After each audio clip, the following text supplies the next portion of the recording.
दुनिया के बहुत सारे देश अपने प्राइवेट सेक्टर के भरोसे आर&डी करते हैं, यूएस और भी बहुत ज्यादा। भारत में पब्लिक सेक्टर आर&डी करता है और प्राइवेट सेक्टर प्रोडक्ट बनाता है। रिसर्च एंड डेवलपमेंट में हमारे प्राइवेट सेक्टर का कोई बजट नहीं है, न टाटा का, न अंबानी का, न अडानी का। जनता के पैसे से अगर कोई रिसर्च होती है और सक्सेसफुल हो जाते हैं हम लोग, तो जब मैन्युफैक्चरिंग की बात आती है उस रिसर्च का यूज करके तो वो आगे आ जाते हैं, प्रोडक्ट बनाते हैं, बेचते हैं, प्रॉफिट कमाते हैं। वो रिसर्च नहीं करते, रिसर्च में पैसा नहीं लगाते। ये भारत का दुर्भाग्य है कि हमारा प्राइवेट सेक्टर रिसर्च में पार्टिसिपेट नहीं करता। हमारे पिछड़ने का एक और कारण, प्रॉफिट में इंटरेस्टेड है, पैसा कमाने में इंटरेस्टेड। दुनिया के देशों में प्राइवेट सेक्टर को इसलिए बुरा नहीं माना जाता। कई लोग बोलते हैं कि दुनिया में देखो कितने अमीर अमीर लोग हैं और भारत में एक अडानी क्या अमीर हुआ, भारत के लोग टांग खींचने लगे। अडानी की अमीरी नहीं देखी जा रही भारत के लोगों से। जो अमीर हुए हैं वो अपने बलबूते पे अमीर हुए हैं, जनता के पैसे से अमीर नहीं हुए। उनकी मेहनत से, उनके आर&डी से, उनके इन्वेस्टमेंट के, उनकी सूझबूझ से, जनता से उधार लेके, शेयर मार्केट की वजह से, सरकार से पैसा लेके नहीं। लोगों को विश्वास दिलाया कि मेरा आइडिया गजब का है, मेरी लैब आके देखो, मेरी लैब में चल रही है रिसर्च, इसका प्रोडक्ट करोड़ों में बिकेगा, प्रॉफिट चाहिए, शेयर खरीदो। लोग उनकी लैब देखते थे, रिसर्च देखते थे, लाइब्रेरी देखते थे, उनके स्कॉलर्स देखते थे, इतनी बड़ी टीम काम कर रही है, इतने स्टूडेंट काम कर रहे हैं, इतने एक्सपर्ट हैं, इतने साइंटिस्ट हैं, लैब की क्वालिटी है, आर&डी की क्वालिटी है, एजुकेशन है, लाइब्रेरी है। और ये जिस प्रोडक्ट की बात कर रहे हैं वो वाकई में बहुत ज्यादा बिकने वाला है, कंपनी बहुत आगे जाने वाली है, पैसा डालो। वो पैसा डालते थे, कंपनी ग्रो करती थी, प्रोडक्ट बनता था, बिकता था, प्रॉफिट जो आता था वो सब लोगों में बांट दिया जाता था। भारत का प्राइवेट सेक्टर डिफरेंट है। भारत का प्राइवेट सेक्टर पॉलिटिशियन से टाई अप करता है, एसबीआई जैसे सरकारी बैंकों से लोन लेता है, बिजली फ्री में लेता है, पानी फ्री में लेता है। आर&डी के गवर्नमेंट के इंस्टीट्यूशन और गवर्नमेंट के साइंटिस्ट और कॉलेज और यूनिवर्सिटीज आर&डी करते हैं, फिर उनके जो रिजल्ट्स आते हैं उनको वो यूज करता है। कुल मिला के आपके और हमारे पैसे से कोई आदमी अमीर बनता है, और उसमें भी रिस्क पब्लिक का ही होता है, क्योंकि अगर वो फेल हुआ, बैंक का लोन नहीं चुका पाया, कुछ नहीं हुआ, तो वो हाथ खड़े कर देगा, पब्लिक अपने पैसे से उस लोन को भरेगी बाद में। और अगर उसको प्रॉफिट हो गया तो प्रॉफिट उसका अकेले का होगा, वो अमीर हो जाएगा, दुनिया के सबसे अमीरों में पहुंच जाएगा। कुछ बात समझ में आ रही है? वर्ल्ड का प्राइवेट सेक्टर और इंडिया का प्राइवेट सेक्टर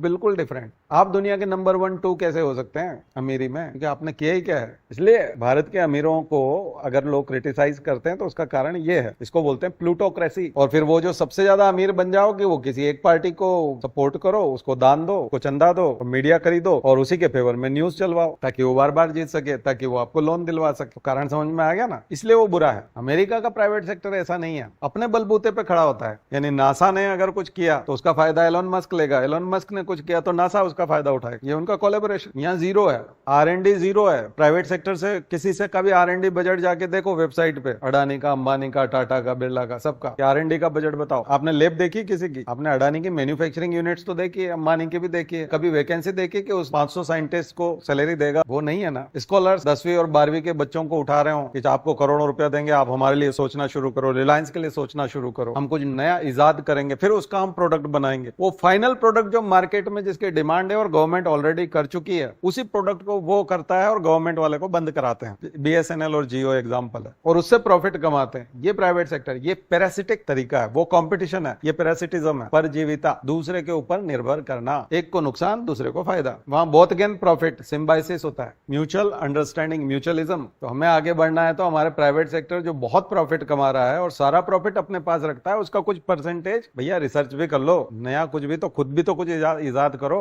ठीक है।